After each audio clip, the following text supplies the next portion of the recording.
વિદ્યાર્થી મિત્રો, સ્વાગત છે તમારું સંકલ્પ ક્લાસીસની YouTube ચેનલમાં। આજે આપણે ધોરણ 12 અર્થશાસ્ત્ર વિષયમાં પ્રકરણ નંબર 2 આર્થિક વૃદ્ધિ અને આર્થિક વિકાસના જે નિર્દેશકો છે એના વિશેની ચર્ચા કરીએ। એમાં આર્થિક વિકાસના નિર્દેશકોની જો વાત કરીએ તો એમાં ત્રણ નિર્દેશકો એટલે ત્રીજો નિર્દેશક આપણે ચલાવતા હતા જીવનની ભૌતિક ગુણવત્તાનો આંક। તો એના આજે આગળના મુદ્દા વિશે ચર્ચા કરીશું, જીવનના ભૌતિક ગુણવત્તાના આંકની રચના।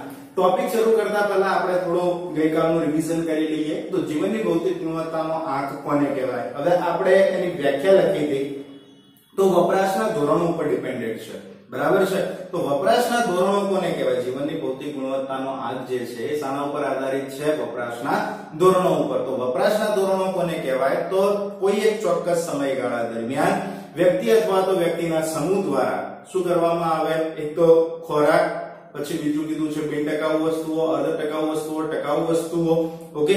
આ બધી વસ્તુઓનો જે ઉપયોગ કરવામાં આવે છે, વપરાશ કરવામાં આવે છે, બધાને જીવનની ભૌતિક ગુણવત્તા કહેવામાં આવે છે। જોઈ લઈએ જીવનની ભૌતિક ગુણવત્તાના આંકની રચના। તો જીવનની ભૌતિક ગુણવત્તામાં મુખ્ય ત્રણ બાબતોનો સમાવેશ થાય છે। કઈ કઈ?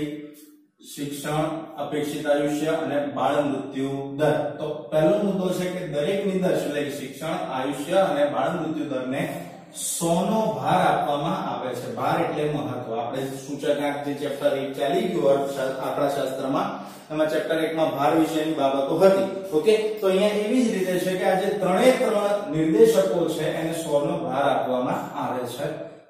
દેશની તે નિદર્શની કામગીરીને આધારે, શાના આધારે? કામગીરીને આધારે એને 0 થી લઈને 100 ના આંકની વચ્ચેના ગુણ મૂકવામાં આવે છે। સો આપણે જે રીતે પરીક્ષા આપીએ 100 ગુણની પરીક્ષા, બરાબર? તો એમને પણ 100 ગુણની પરીક્ષા એટલે 100 નો ભાર આપવામાં આવે।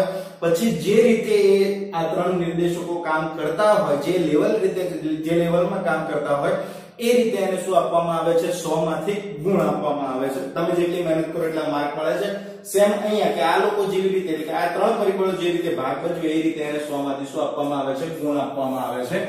ત્રણેય બાબતોના ગુણોનો સરવાળો કરવામાં આવે છે। શું કરવામાં આવે? ત્રણેય જે બાબતો છે કઈ કઈ? શિક્ષણ, બાળ મૃત્યુ દર અને અપેક્ષિત આયુષ્ય, એ ત્રણેયને આપણે ગુણ આપી દીધા 100 માંથી ગુણ આપી દીધા પછી આ ત્રણેયનો સરવાળો થાય અને સરવાળો થયા પછી 3 વડે ભાગી સરેરાશ કાઢવામાં આવે છે। શું કરવામાં આવે? એને 3 વડે ભાગવામાં આવે। ઉદાહરણ તરીકે આપણે જોઈએ કે ભાઈ તમારી પાસે શિક્ષણ, અપેક્ષિત આયુષ્ય અને બાળ મૃત્યુ દર છે, તો શિક્ષણને 100 માંથી 80 ગુણ મળ્યા, પછી પેલાને અપેક્ષિત આયુષ્યને 60 ગુણ મળ્યા અને છેલ્લે બાળ મૃત્યુ દરને 70 ગુણ મળ્યા। તો આ ત્રણેયનો સરવાળો કરવાનો તો કેટલા થાય? 8 અને 6 14, 14 ને 7 21, 210 આયા। 210 ને 3 વડે ભાગી દો તો જવાબ તમારી પાસે આવશે 70। તો આ સરેરાશ જે કાઢવામાં આવી એને શું કહેવામાં આવે છે? PQLI કહેવામાં આવે છે। PQLI એટલે શું કહેવાય? Physical quality life index. શું કરવાનું? ત્રણેય જે નિર્દેશકો છે 100 નો ભાર આપવાનો, એમણે દેશમાં કરેલી કામગીરીને આધારે 100 માંથી એમને ગુણ આપવાના, જે ગુણ મળે છે ગુણનો પહેલા સરવાળો કરવાનો, સરવાળો કર્યા પછી એને 3 વડે શું કરી નાખવાના? ભાગી નાખવાના અને છેલ્લે જે આંક મળે છે આપણને એ આપણો PQLI છે, બરાબર? તો આ તમને કઈ રીતે PQLI ગણવામાં આવે છે એ બાબત સમજાવવામાં આવેલી છે, ક્લિયર? પછી PQLI ની મહત્વની બાબતોની વાત કરી। હવે આમાં MCQ જે નીકળે છે આ છે, જો 0 થી 100 વચ્ચે આંકની વચ્ચે ગુણ મૂકવામાં આવે છે અથવા તો ભાર કેટલો આપવામાં આવે છે, PQLI ના જે નિર્દેશક છે પ્રત્યેકને ભાર કેટલો આપવામાં આવે છે, તો આ MCQ પૂછી શકે કે કેટલો ભાર આપવામાં આવે છે, તો કેટલાનો ભાર આપવામાં આવે છે? 100। કેટલા ગુણ આપવામાં આવે છે? તો 0 થી લઈને 100, બરાબર? PQLI ની મહત્વની બાબતો વિશે આપણે જો ચર્ચા કરીએ તો PQLI ની મહત્વની બાબતો, હવે આમાંથી વિકલ્પ પણ પૂછાઈ શકે। કઈ રીતે? તો જુઓ, જેમ દેશનો PQLI 100 ની નજીક, હવે તમારી 100 માર્કની પરીક્ષા હોય તો ટોટલ મેક્સિમમ કેટલા માર્ક હોય? 100। તો આ જે આંક છે જો એ 100 ની નજીક હોય તો તે દેશની ઉપરોક્ત ત્રણેય બાબતો એટલે આ શિક્ષણ, અપેક્ષિત આયુષ્ય અને બાળ મૃત્યુ દર, એમાં કામગીરી દેશની કેવી કક્ષાની ગણાય? ઉત્તમ કક્ષાની, એટલે સૌથી સારું। આપણે એમ કહીએ કે ભાઈ 90 ઉપર કે 95 ઉપર ટકા લાવ્યા હોય તો આપણે એને શું કહીએ છીએ? કેવો વિદ્યાર્થી કહીએ? હોશિયાર વિદ્યાર્થી, ટેલેન્ટેડ વિદ્યાર્થી। તો અહીંયા એ સેમ વસ્તુ છે કે જો આ ત્રણેયનું જે માર્ક કાઢવામાં આવે, ત્રણેયનો ગુણ છે એનો સરવાળો કરીને ભાગ્યા 3 કરો એટલે તમને એક આંક મળે। જો એ આંકનું મૂલ્ય મહત્તમ એટલે કે ઊંચું હોય, 100 ની નજીક હોય, તો એના કારણે એ ત્રણેય જે નિર્દેશકો છે એની કામગીરી કેવી ગણાશે? ઉત્તમ કક્ષાની। જો 0 ની નજીક હોય તમારી ટકાવારી બિલકુલ ઓછી હોય તો આપણે એને શું કહીશું? ઉતરતી કક્ષાનો. બરાબર છે? આપણે એમ કહીએ કે ઠોઠ વિદ્યાર્થી છે, હોશિયાર અને ઠોઠ, તો અહીંયા એવી રીતે ઉત્તમ અને ઉતરતી કક્ષાની બે પ્રકારની આવે. ઓકે, PQLI 0 થી 100 વચ્ચે હોઈ શકે છે. PQLI નો લઘુત્તમ અંક કેટલો? તો 0, અને PQLI નો મહત્તમ અંક કેટલો? તો તમને કહેવાય 100. બરાબર? આ ખાસ યાદ રાખજો. આ વિકલ્પ નીકળે છે કે જીવનની ભૌતિક ગુણવત્તા આંકનો લઘુત્તમ મૂલ્ય જણાવો અથવા તો મહત્તમ મૂલ્ય જણાવો. લઘુત્તમ મૂલ્ય કે તો 0 અને મહત્તમ મૂલ્ય કે તો કેટલું આવે? 100. PQLI નો ઉપયોગ બે રાજ્ય અથવા તો દેશની તુલના કરવા માટે થાય છે. શું કરવામાં આવે? PQLI ધારો કે ગુજરાત અને મહારાષ્ટ્રની તુલના કરવી હોય તો બંનેના PQLI ના દર આપણી પાસે હોવા જોઈએ. બંનેનો આંક હોય એના ઉપરથી બંનેની સરખામણી સરળતાથી થઈ શકે. PQLI નો આંક જેટલો ઊંચો તેમ દેશનો આર્થિક વિકાસ વધુ એવું કહેવામાં આવે છે, અને જો આંક નીચો હોય તો દેશનો આર્થિક વિકાસ નીચો છે એવું કહેવામાં આવે છે. બરાબર? તો આની ઉપરથી જો મહત્વની બાબતોમાં આટલું યાદ રાખવાનું. 100 ની નજીક હોય તો કામગીરી ઉત્તમ કક્ષાની, 0 ની નજીક હોય તો કામગીરી ઉતરતી કક્ષાની, 0 થી 100 વચ્ચેનું જ મૂલ્ય હોય, એના કરતા વધારે કે ઓછું ના હોય. બે રાજ્યો અથવા તો બે દેશોની જો તુલના કરવી હોય તો PQLI જે છે એનો સૌથી વધારે ઉપયોગ થાય છે. PQLI નો આંક જો ઊંચો હોય તો દેશનો આર્થિક વિકાસ એમ કહેવાય, અને જો PQLI નો આંક નીચો હોય તો દેશનો આર્થિક વિકાસ નીચો છે અથવા તો ઓછો છે એવું કહેવામાં આવે છે. આ તમારી PQLI ની મહત્વની બાબતો. હવે આ PQLI જે છે જીવનની ભૌતિક ગુણવત્તાનો આંક, એનું જેટલું મહત્વ છે એટલી જ એની મર્યાદાઓ છે. તો આપણે એની મર્યાદાઓની ચર્ચા કરીએ.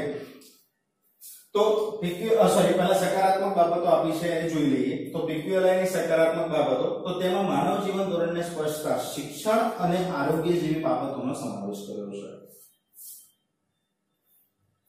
સૌથી વધુ મહત્વ આપણું જીવન જે છે એ બે બાબતો ઉપર નિર્ભર છે. એક તો શિક્ષણ અને બીજું આપેલું છે આપણને આપણું આરોગ્ય. શિક્ષણ અને આરોગ્ય જેટલું સારું હશે એટલું આપણું જે સુખાકારીનું પ્રમાણ છે વધારે હશે. કારણ શું?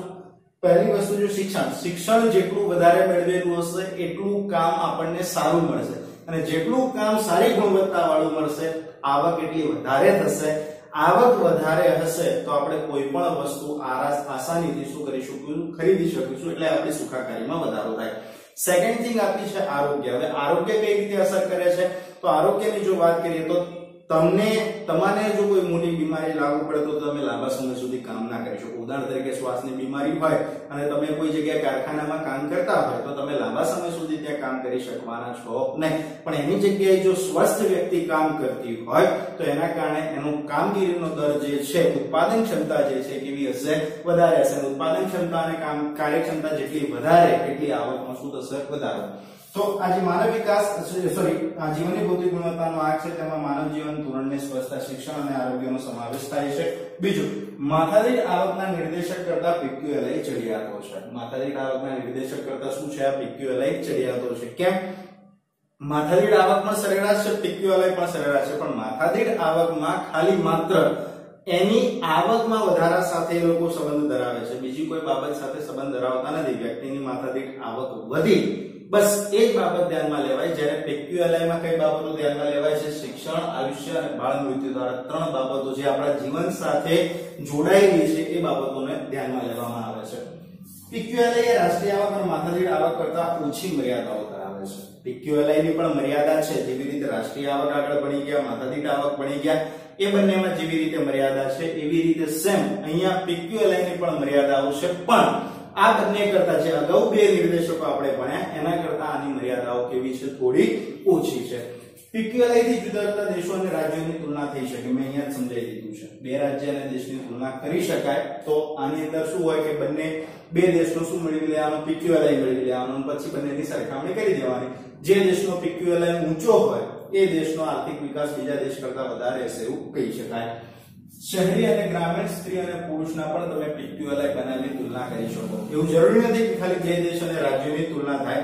બે શહેર લઈ લો, બે ગામ લઈ લો, અથવા તો સ્ત્રી પુરુષના અલગ અલગ PQLI બનાવી દો, તો એના ઉપરથી પણ તમે બધાની સરખામણી સરળતાથી કરી શકો છો. ઓકે, તો આ તમને 5 મુદ્દા જે આપેલા છે એ શું છે? PQLI ની સકારાત્મક બાબતો. એક તો પહેલા તો PQLI માં શું થાય છે? શિક્ષણ અને આરોગ્યનો સમાવેશ થાય. બીજું, માથાદીઠ આવક કરતા આ PQLI જે છે જીવનની ભૌતિક ગુણવત્તાનો એક ચડિયાતો છે. રાષ્ટ્રીય આવક અને માથાદીઠ આવકની જે મર્યાદાઓ છે એના કરતા PQLI ની મર્યાદાઓ ઓછી છે.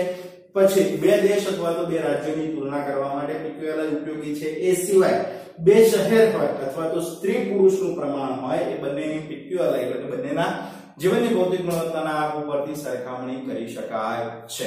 ઓકે, હવે આપણે PQLI ની જે સકારાત્મક બાબતો જોઈ લીધી, એના પછી જોઈએ PQLI ની મર્યાદાઓ. તો મર્યાદાઓની ચર્ચા કરીએ તો એની અંદર 5 કે 6 મુદ્દા છે, વધારે મુદ્દા પણ નથી. તો PQLI માં માત્ર 3 જ બાબતોનો સમાવેશ કરવામાં આવે છે. કેટલી બાબતોનો સમાવેશ કરવામાં આવે? 3 જ બાબતોનો સમાવેશ કરવામાં આવે. કઈ કઈ? શિક્ષણ, આયુષ્ય અને બાળ મૃત્યુ દર. આ 3 સિવાય બીજી કોઈ બાબતોનો સમાવેશ થતો નથી. તેને આધારે દેશનો વિકાસ થયો છે કે નહીં તે માટે આ 3 સિવાયની બાબતોનો સમાવેશ થવો જોઈએ. શું કીધું છે? દેશનો વિકાસ. PQLI માં માત્ર 3 બાબતોનો સમાવેશ થાય: શિક્ષણ, અપેક્ષિત આયુષ્ય અને બાળ મૃત્યુ દર. તો જો આ 3 બાબતો જે છે એના ઉપરથી કોઈ પણ દેશનો વિકાસ થયો છે કે નહીં તમે સરળતાથી સમજાવી શકતા નથી, અથવા તો કોઈ માની પણ ના શકે અથવા તો તુલના પણ ના થઈ શકે. તો એના માટે આ 3 બાબતો સિવાયની અન્ય બાબતો, ઉદાહરણ તરીકે આવક છે, વ્યક્તિની આવક, દેશની આવક, પછી ખોરાક, પોશાક અને રહેઠાણ, આ જે 3 મેઇન વસ્તુ છે આપણી પાયાની જરૂરિયાતો, એનો પણ સમાવેશ થયેલો હોવો જોઈએ. હવે આ બધું આપણું ઉચ્ચ કક્ષામાં હોય. શિક્ષણ, આયુષ્ય અને બાળ મૃત્યુ દર એ દેશની સપાટી એટલે કે 100 જેટલો આંક છે, 100 ની નજીકની કિંમત આપણને મળી જાય છે. પણ દેશના લોકોને પૂરતા પ્રમાણમાં ખોરાક, પોશાક અને રહેઠાણ મળતું ન હોય તો એના કારણે દેશનો વિકાસ નથી થયો એવું કહી શકાય. બરાબર છે? તો એવું જરૂરી નથી કે દેશમાં આ 3 બાબતોમાં આંક વધારે હોય તો દેશનો વિકાસ થયો કહી શકાય નહીં. એટલે આ 3 બાબતો સિવાય બીજી અન્ય બાબતોનો પણ સમાવેશ થયેલો હોવો જોઈએ. PQLI માં માત્ર સરેરાશ દર્શાવે છે. શું દર્શાવે છે? સરેરાશ. હવે આના માટે યાદ કરો, આપણે માથાદીઠ આવકમાં આવી રીતે ગણતરી કરી હતી. આની પણ એક મર્યાદા હતી કે માત્ર સરેરાશ દર્શાવે છે. ઓકે, આપણે જે એવરેજ કાઢીએ છીએ, આ ત્રણેયનો સરવાળો ભાગ્યા 3 કરીએ એટલે એની એવરેજ નીકળી જાય. તો આ 3 નિર્દેશક ભાગ્યા 3 કરવામાં આવે. આપણે શું કરીએ છીએ? આ સરેરાશ કઈ રીતે કાઢીએ? ત્રણેય નિર્દેશકોનો આંક હોય એના ભાગ્યા કેટલા કરી દઈએ છીએ? 3. તો સરેરાશના આધારે દેશની અગ્રીમતતા કે પછાતતા કહી શકાય નહીં. આપણે કઈ બાબતમાં આગળ છીએ અને કઈ બાબતમાં પાછળ છીએ એને ખબર પડશે નહીં. એવી રીતે હવે તમને ઉદાહરણ બતાવું તો આપણે જો અહીંયા ધ્યાન આપો, સરેરાશ આયુષ્ય, પછી બાળ મૃત્યુ દર અને ત્રીજો આપણો મુદ્દો છે શિક્ષણ. હવે આ ત્રણેયના ગુણની જો વાત કરીએ તો જો મેં સરેરાશ આયુષ્યના ગુણ 80 લખ્યા, બાળ મૃત્યુ દરના માત્ર 30 ગુણ લખ્યા અને શિક્ષણના 50 ગુણ લખ્યા. હવે આનું ટોટલ કરો તો 8 ને 5 13, 13 ને 3 16, એટલે 160 ટોટલ આવી ગયું તમારી પાસે. બરાબર? તો 160 અપોન તમે 3 કરો એટલે 3 પંચા ને 15, 160 અપોન 3 કરી જોઈએ તો 3 પંચા 15 અને 3 કરી 9 એટલે 53 પોઈન્ટ સમથિંગ તમને આન્સર મળી જશે. એટલે તમારું જે જીવનની ભૌતિક ગુણવત્તાનો આંક છે 53 ની આસપાસ છે એવું કહી શકાય. હવે આના ઉપરથી શું થાય કે સરેરાશ આયુષ્યની સ્થિતિ બહુ સારી છે. આપણા દેશમાં સરેરાશ આયુષ્યની સ્થિતિ સારી છે, પરંતુ બાળ મૃત્યુ દરની સ્થિતિ સારી નથી. તેમ છતાં આપણો જે જીવનની ભૌતિક ગુણવત્તાનો આંક એ મધ્યમ કક્ષાએ દેખાય. તો અહીંયા એ જ વસ્તુ છે. આપણે શું કાઢીએ? સરેરાશ. તો સરેરાશને આપણે આ કયા બાબતમાં એટલે કે આ 3 બાબતો છે એમાંથી કઈ બાબતમાં અગ્રીમતતા એટલે કે પ્રગતિ અને પછાતતા એટલે અધોગતિ ધરાવીએ છીએ એવું કહી શકાતું નથી. અને સરેરાશના આધારે કોઈ પણ પ્રકારના નિર્ણયો લઈ શકાતા નથી. તો ફરી PQLI માત્ર 3 શું દર્શાવે છે? સરેરાશ દર્શાવે છે. ત્રણેય નિર્દેશકોને ભાગ્યા કેટલા કરવામાં આવે છે? 3 વડે ભાગી સરેરાશ કરવામાં આવે છે. તો સરેરાશ છે એના કારણે કોઈ પણ દેશની અગ્રીમતતા કે પછાતતા આપણે દર્શાવી શકતા નથી. કઈ બાબતમાં આપણે આગળ છે કઈ બાબતમાં પાછળ છે ખબર નથી, કારણ આપણે ખાલી સાને ધ્યાનમાં લઈએ છીએ આપણો જે સરેરાશ આંક છે એમ પર્ટિક્યુલરલી કોઈ એક વસ્તુના આંકને ધ્યાનમાં લેતા નથી. જો PQLI નો દર ઊંચો હોય તો તે દેશનો વિકાસ, જો PQLI નો દર કેવો હોય? ઊંચો હોય તો તે દેશનો વિકાસ બીજા દેશ કરતા વધુ છે તેમ સામાન્યકરણ કરી શકાય નહીં. આ વસ્તુ આગળ બી આવી ગઈ છે કે એ દેશની માથાદીઠ આવક બી દેશ કરતા વધુ હોય તો એ દેશનો આર્થિક વિકાસ વધુ છે એવું કહેવાય નહીં, કારણ બીજું ફેક્ટર તે અસર કરે છે. કયું? વસ્તી. અહીંયા સેમ વસ્તુ છે કે ભાઈ PQLI નો દર ઊંચો હોય તો બીજા દેશ કરતા વિકાસ વધારે છે એવું ના કહી શકાય, કારણ કે જો તમારા દેશની વસ્તી વધારે હોય સામેવાળા દેશની વસ્તી ઓછી હોય, એમની રાષ્ટ્રીય આવક અથવા તો માથાદીઠ આવક તમારા દેશ કરતા વધારે હોય તો એ આ બાબતમાં પાછળ છે, પણ બાકીના અન્ય પરિબળોમાં તમારા દેશ કરતા આગળ છે, એટલે આવું સામાન્યકરણ ના કરી શકાય કે આપણે એમના કરતા આગળ છીએ. ત્રણેય ધોરણને માનવ જીવન ધોરણમાં માનવ જીવનમાં સરખું મહત્વ આપવામાં આવે છે, અને ત્રણેય બાબતોનું માનવ જીવનમાં સરખું મહત્વ નથી. ત્રણેય બાબતોની વાત કરીએ તો સરેરાશ આયુષ્ય, પછી બાળ મૃત્યુ દર અને શિક્ષણ. હવે આ ત્રણેય જે બાબતો છે એ ત્રણેયને આપણા જીવનમાં સરખું મહત્વ આપે, કારણ કે જો બધાને કેટલાનો ભાર આપ્યો છે 100, પણ દરેકનું મહત્વ આપણા જીવનમાં સરખું હોતું નથી. જેની પાસે પૈસા છે, જે મધ્યમ વર્ગમાં જીવે છે, જે ગરીબ વર્ગના છે, આ જે ત્રણ બાબતો આપણને અસર કરે છે. જેની પાસે પૈસા વધારે છે, સારી ગુણવત્તાવાળું શિક્ષણ મેળવી શકશે. જેની પાસે પૈસા નથી, મધ્યમ વર્ગમાં આવે છે, સામાન્ય રીતે શિક્ષણ મેળવે. અને ગરીબ વર્ગના લોકો પાસે પૈસા નથી, તો એ લોકો શિક્ષણ પૂરતા પ્રમાણમાં મેળવી શકતા નથી. ક્લિયર? સીધો ટોપિક ઉપર અસર થઈ ગયું શિક્ષણની બાબતમાં.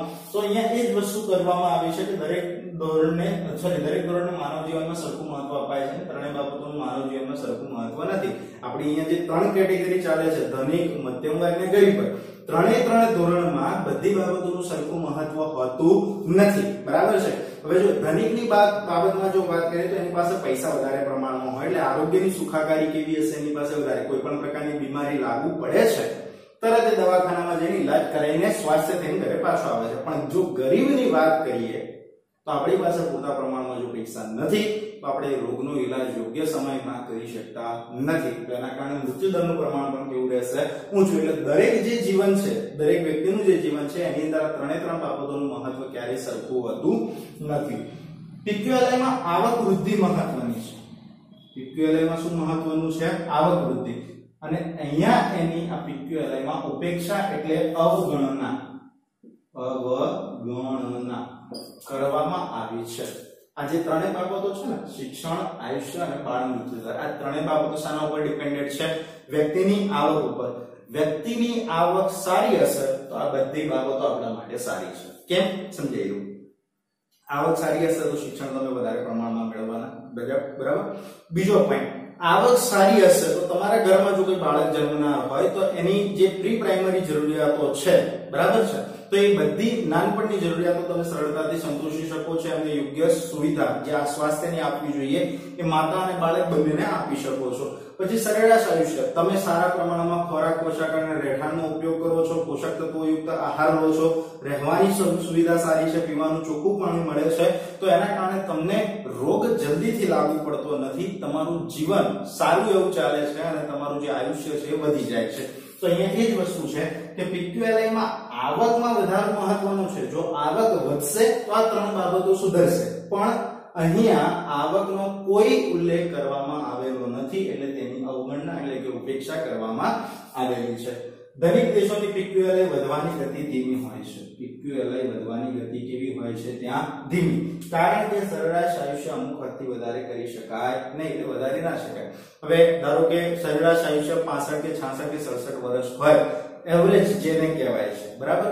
હવે એને કઈ આપણે એવું ગણી ના શકીએ કે ભાઈ અત્યારે 67 વર્ષ ચાલે છે તો આજથી 5 વર્ષ પછી 80-85 વર્ષ થઈ જાય. ના, એટલું બધું સરેરાશ આયુષ્ય ક્યારેય વધતું નથી. એટલે જે વિકસિત દેશો છે એની અંદર PQLI વધવાની ગતિ, કારણ કે આને આંક તો વધારે મળવાનું નથી ને, આ બંને શિક્ષણ અને બાળ મૃત્યુ દર બાબતમાં એ વ્યક્તિ એટલે કે જે દેશ છે એને આંક વધારે મળશે, પણ આયુષ્યની બાબતમાં એ વધારો થઈ શકે નહીં. કારણ કે જો અહીંયા લખેલું છે કે ભાઈ અમુક હદથી વધારે આયુષ્ય વધારી શકાય નહીં, એટલે એનો આંક થોડો નીચો જ રહે. એટલે એના કારણે થઈને દરેક દેશોની PQLI વધવાની ગતિ કેવી હોય છે? ધીમી હોય છે. તો આ જે બાબતો હતી એ PQLI ની શું હતી? મર્યાદાઓ. ઓકે. જીવનની ભૌતિક ગુણવત્તાના આંક, પછી આર્થિક વિકાસનો જે ચોથો નિર્દેશક છે માનવ વિકાસ આંક, એની આપણે શરૂઆત કરીશું. તો માનવ વિકાસનો આંક આપણે જોઈએ તો વિકાસનો અદ્યતન નિર્દેશક HDI છે, જેને હ્યુમન ડેવલપમેન્ટ ઇન્ડેક્સ કહેવામાં આવે છે. શું કહેવામાં આવે છે? Human development index. ક્લિયર? આ નામ છે માનવ વિકાસ આંક એટલે કે HDI. તો વિકાસનો અધ્યતન એટલે કે આધુનિક જે નિર્દેશક છે કોણ છે? HDI છે.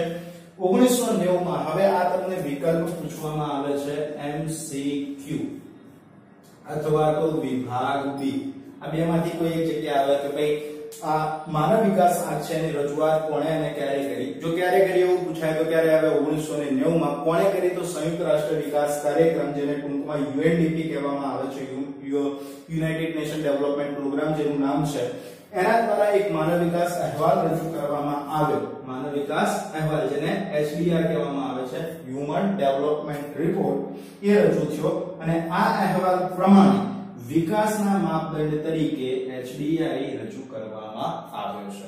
ફરીથી જોઈ લઈએ. 1990 સંયુક્ત રાષ્ટ્ર વિકાસ કાર્યક્રમ, બરાબર છે, જેને આપણે UNDP પણ કહી શકીએ છીએ, યુનાઇટેડ નેશન ડેવલપમેન્ટ પ્રોગ્રામ, એના દ્વારા એક HDR રજૂ કરવામાં આવ્યો હતો. એટલે કે માનવ વિકાસ આંકનો અહેવાલ, માનવ વિકાસ અહેવાલ રજૂ કરવામાં આવ્યો હતો અને આ અહેવાલમાં વિકાસના માપદંડ તરીકે આ જે HDI છે એને રજૂ કરવામાં આવેલો છે. હવે માનવ વિકાસ આંક જે છે તો એના ઘટકો આપણે જોઈ લઈએ. માનવ વિકાસ આંકના ઘટકો, અહીંયા તમને 1 માર્કનો ક્વેશ્ચન પૂછાય છે, મેં લખી દીધો છે. અહીંયા પણ આ એક તમારો ક્વેશ્ચન છે કે ભાઈ માનવ વિકાસ આંકના ઘટકો જણાવો. તો માનવ વિકાસ આંકના ઘટકો આજ્ઞાજી છે. કોણ છે? આજ્ઞાજી. પેલામાં ખબર છે ને, જીવનની ભૌતિક ગુણવત્તા આંક, એની અંદર કયા હતા? કયા બા હતા? અશીબા હતા. કયા બા હતા? અશીબા. અહીંયા કોણ છે? આજ્ઞાજી. આજ્ઞાજી એટલે શું? તો અપેક્ષિત આયુષ્ય. આ એટલે આયુષ્ય, જ્ઞા એટલે જ્ઞાન, અને જી એટલે જીવન ધોરણ. તો અપેક્ષિત આયુષ્ય, જ્ઞાન અને જીવન ધોરણ, આ કોના ઘટકો છે? માનવ વિકાસ આંકના. હવે અપેક્ષિત આયુષ્ય, જ્ઞાન અને સારું જીવન ધોરણ, આ 3 ટોપિકમાં આપણે આગળ અમુક 2 વ્યાખ્યા ભણી ગયા છીએ. એ જ વ્યાખ્યાનો ઉપયોગ કરીશું કે અપેક્ષિત આયુષ્યની વ્યાખ્યા શું થાય. તો બાળકના જન્મ સમયે તે કેટલા વર્ષનું આયુષ્ય ભોગવશે તેવી અપેક્ષાને શું કહેવામાં આવે છે? અપેક્ષિત આયુષ્ય. કેટલા વર્ષે વ્યક્તિ અથવા તો બાળક જીવશે એવી અપેક્ષા કરવામાં આવે છે, અંદાજ લગાવવામાં આવે છે, અને કહેવાય અપેક્ષિત આયુષ્ય. જો આયુષ્ય જે છે આપણું સરેરાશ અપેક્ષિત આયુષ્ય 50 વર્ષથી કેવું હોય? ઓછું હોય, તો આપણે તંદુરસ્તીથી વંચિત છીએ એવું ગણવામાં આવે છે. જો કોઈ દેશનું જે સરેરાશ આયુષ્ય છે, અપેક્ષિત આયુષ્ય છે, જો 50 વર્ષથી ઓછું હોય તો એના કારણે વ્યક્તિ અથવા તો બાળક તંદુરસ્તીથી વંચિત છે એવું ગણવામાં આવે છે. અને જો આયુષ્યનો આંક ઊંચો હોય તો એની સ્થિતિ જે છે આરોગ્યની અથવા તો તંદુરસ્તીની સારી ગણવામાં આવે છે. પેલા અપેક્ષિત આયુષ્યની વ્યાખ્યા લખવાની. વ્યાખ્યા લખ્યા પછી 50 વર્ષ વાળું લખવાનું કે ભાઈ 50 વર્ષ કરતા અપેક્ષિત આયુષ્ય ઓછું હોય તો એ તંદુરસ્તીથી વંચિત ગણાય, અને જો એનો આંક ઊંચો હોય અપેક્ષિત આયુષ્યનો તો એ જે તંદુરસ્તીની પરિસ્થિતિ છે એ સારી ગણવામાં આવે છે. જ્ઞાનની વાત કરીએ, શિક્ષણ, તો જ્ઞાનનું પ્રમાણ એ પુખ્ત શિક્ષિતોની ટકાવારી પરથી જાણી શકાય છે. શાના ઉપરથી જાણી શકાય? પુખ્ત શિક્ષિતોની ટકાવારી ઉપરથી જાણી શકાય. પુખ્ત શિક્ષિતો એટલે કોણ? જેની ઉંમર 15 વર્ષથી વધુ છે અને એ લોકોએ શિક્ષણ મેળવેલું છે. પુખ્ત ક્યારે થાય? 15 વર્ષથી વધુ ઉંમર હોય ત્યારે. તો એવા લોકોમાં, એવી વ્યક્તિઓમાં શિક્ષણનું પ્રમાણ અને પુખ્ત વયની જે વ્યક્તિ છે એની ટકાવારી કહેવાય. બરાબર છે? તો આ જ્ઞાનનું પ્રમાણ પુખ્ત શિક્ષિતોની જે શિક્ષણની ટકાવારી છે એના ઉપરથી જાણી શકાય છે. 15 વર્ષથી વધુ વયની વ્યક્તિ ના અક્ષર જ્ઞાનને ધ્યાનમાં લેવામાં આવે છે. આ જો પુખ્ત અહીંયા લખેલું હતું ને એના ઉપરથી આજુ 15 વર્ષ આવ્યા. 15 વર્ષથી વધુ વયની વ્યક્તિના અક્ષર જ્ઞાનને, અક્ષર જ્ઞાન એટલે સાક્ષરતા કહેવાય. શું કહેવાય? સાક્ષરતા. સાક્ષરતાની વ્યાખ્યા છે જૂની બુકમાં આપેલી હતી. કોઈ પણ પુખ્ત વયની વ્યક્તિ કોઈ એક ભાષા લખી કે વાંચી શકે તો એને સાક્ષર ગણવામાં આવે છે. કોઈ પણ ભાષા, એવું જરૂરી નથી કે પર્ટિક્યુલરલી ગુજરાતી હોય કે હિન્દી હોય કે મરાઠી હોય, ના, એવું નથી. પોતાના વતનની કોઈ પણ માતૃભાષા એ જો વાંચી શકતો હોય અને લખી શકતો હોય તો એને સાક્ષર ગણવામાં આવે છે. જેમાં 2 બાબતોનો સમાવેશ થાય છે. હવે કઈ બાબતો? તો પહેલું તો સ્કૂલિંગના સરેરાશ વર્ષ અને સ્કૂલિંગના અપેક્ષિત વર્ષ. હવે આની અંદર જો અપેક્ષિત વર્ષ એટલે શું કે અંદાજ લગાવવામાં આવે. હવે નોર્મલી આપણા દેશમાં શિક્ષણ વ્યવસ્થા જે છે સ્કૂલની પહેલા ધોરણથી લઈને 12મા ધોરણ સુધીની હોય, એટલે અપેક્ષિત કેટલા વર્ષ થાય? લગભગ 12 વર્ષની આસપાસ થઈ ગયું. ઓકે, પણ એના સરેરાશ વર્ષ કેટલા છે ગણતરી લેવામાં આવે છે. હવે નોર્મલી તમને બુકમાં એવું આપેલું છે કદાચ 11.7 કે 8 ની આસપાસ છે. ઓકે, આપણા અપેક્ષિત વર્ષો કે ભાઈ એટલું આપણને શિક્ષણ મળવું જોઈએ એટલા વર્ષ સુધી બાળકને. પણ હકીકતમાં માત્ર 5 કે 6 વર્ષ સુધી અહીંયાના જે બાળકો છે શિક્ષણ મેળવે છે. મોટાભાગના જે બાળકો છે શાળા છોડીને જતા રહે છે. તો જેમાં 2 બાબતોનો, જ્ઞાનમાં 2 બાબતોનો સમાવેશ થાય છે. એક તો સ્કૂલ લિવિંગના જે સ્કૂલિંગના સરેરાશ વર્ષ અને સ્કૂલિંગના અપેક્ષિત વર્ષ. તો અપેક્ષિત વર્ષ કરતા જે સરેરાશ વર્ષ છે એ ઓછા હોય છે. એમાં બાળક સરેરાશ કેટલા વર્ષ ગાળે છે તેનો આંક રજૂ કરવામાં આવે છે. નોર્મલી 15 વર્ષ, ધારો કે 12 વર્ષ નક્કી કર્યા તો 12 વર્ષમાંથી બાળક છઠ્ઠા ધોરણ સુધી સ્કૂલ ગયું છે તો અપેક્ષિત કેટલા વર્ષ કે સરેરાશ કેટલા વર્ષ કહેવાય? માત્ર 6 વર્ષે બાળક સ્કૂલ ગયું ગણવામાં આવશે. સારું જીવન ધોરણ. હવે જીવન ધોરણ એટલે તો જીવન ધોરણ એટલે મળતી સગવડતા. જીવન ધોરણ એટલે શું થાય? આપણને જે સગવડો મળે છે એ સગવડો. એની અંદર શું આવે? પીવાનું શુદ્ધ પાણી, આરોગ્યની સેવા, બાળ મૃત્યુ દર, ઓછા વજનવાળા બાળકની ટકાવારી, માથાદીઠ દૈનિક કેલરી, પ્રોટીન અને ચરબીની પ્રાપ્તિ અને સેનિટેશનની સુવિધા. આ બધી બાબતોનો સમાવેશ સારા જીવન ધોરણમાં કરવામાં આવે છે. તો જીવન ધોરણ એટલે મળતી સગવડતા, જેની અંદર પીવાનું શુદ્ધ પાણી, આરોગ્યની સુવિધા, બાળ મૃત્યુ દર, પછી ઓછા વજન ધરાવતા બાળકોની ટકાવારી, માતાની દૈનિક કેલરી, ચરબી અને પ્રોટીનનું પ્રમાણ અથવા તો પ્રાપ્તિ અને સેનિટેશનની સુવિધા. આ બધી બાબતોનો સમાવેશ આમાં થાય છે જીવન ધોરણમાં. હવે સારા જીવન ધોરણનો આધાર જે છે એ આવક ઉપર રહેલો છે. આપણું જીવન ધોરણ ક્યારે સુધરે? જ્યારે આપણી આવક સારી હોય ત્યારે. અને આ જે જીવન ધોરણનો જીવન ધોરણનો આધાર આવક ઉપર રહેલો છે અને તેનો જે સૂચક આંક છે એ માથાદીઠ કાચી રાષ્ટ્રીય આવક અને સમખરીદ શક્તિના સિદ્ધાંતોને આધારે માપવામાં આવે છે.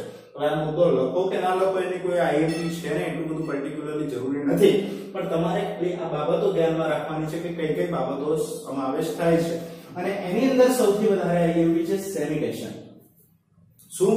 સેનિટેશન. હવે સેનિટેશન શું છે તો સમજી લઈએ. સેનિટેશન એટલે કે ગંદકીનો યોગ્ય નિકાલ, પીવાનું શુદ્ધ પાણી મળી રહે.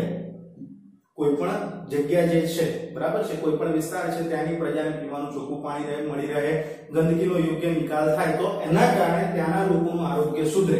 આરોગ્ય સુધરે એટલે સુખાકારી વધે, અને સુખાકારી વધે એટલે જીવન ધોરણ સુધરે. તો એને સેનિટેશનની સુવિધા કહેવામાં આવે છે. ત્રણ જ વસ્તુ યાદ રાખવાની. એક તો પીવાનું ચોખ્ખું પાણી મળે, ગંદકીનો યોગ્ય નિકાલ થાય. આ બંને બાબત થાય એટલે લોકોનું આરોગ્ય શું થઈ જાય? સુધરી જાય. મોટા ભાગના જે રોગ છે શાના કારણે થાય? એક તો ગંદા પાણીને કારણે, બરાબર, અને બીજું શું આપેલું છે તમને? ગંદકી. તો આ બંનેના કારણે રોગ થાય. પણ આ બંને જો યોગ્ય થઈ જાય તો ગંદકીનો નિકાલ થઈ જાય, પીવાનું ચોખ્ખું પાણી મળે એટલે આરોગ્ય સુધરે. આરોગ્ય સુધરે એટલે લોકોની સુખાકારીમાં શું થાય? વધારો. લોકોની સુખાકારી વધે એટલે એનું જીવન ધોરણ શું થાય છે? સુધરે છે, જેને સેનિટેશન કહેવામાં આવે છે. તમને વિભાગ બી માં અથવા તો વિભાગ સી માં આ ક્વેશ્ચન પૂછાઈ શકે, ભાઈ સેનિટેશન એટલે શું? સમજાવો. તો સેનિટેશન એટલે શું થાય કે ભાઈ વ્યક્તિને અથવા તો પ્રજાને પૂરતા પ્રમાણમાં પીવાનું ચોખ્ખું પાણી મળી રહે, ગંદકીનો યોગ્ય નિકાલ થાય, જેના કારણે તેમનું આરોગ્ય સુધરે અને એમની સુખાકારીમાં શું થાય? વધારો થાય, અને છેલ્લે એમનું જીવન ધોરણ સુધરે. તો એને શું કહેવામાં આવે છે? સેનિટેશન કહેવામાં આવે છે. બરાબર. વિદ્યાર્થી મિત્રો, આજે આપણે જીવનની ભૌતિક ગુણવત્તાના આંકની રચના, એની સકારાત્મક બાબતો, એની મહત્વની બાબતો અને એની મર્યાદાઓ વિશે ચર્ચા કરી. એ સિવાય આર્થિક વિકાસનો છેલ્લો નિર્દેશક જે છે માનવ વિકાસ આંક, એની રચના ક્યારે અને કોણે કરી, અને એ સિવાય એના ઘટકો વિશેની આપણે આજે જાણકારી મેળવી છે. આ બધી બાબતો તમારે નોટબુકમાં નોટ ડાઉન કરી લેવાની છે. ઓકે. આજના લેક્ચરમાં અહીંયા આ બે બાબતો મૂળ પૂરતું સીમિત રાખી છે. નેક્સ્ટ લેક્ચરમાં આપણે પાઠ પૂર્ણ કરવા પ્રયત્ન કરીશું. માત્ર એટલી જ બાબતો બાકી છે. માનવ વિકાસ આંકનો અડધો મુદ્દો, બીજી કોઈ બાબતો હવે બાકી રહેલી નથી. તો આ વિડીયોમાં અહીંયા આ બે મુદ્દા પૂરતું શું રાખીએ છીએ? સીમિત રાખીએ છીએ. ત્યાં સુધી અસ્તુ.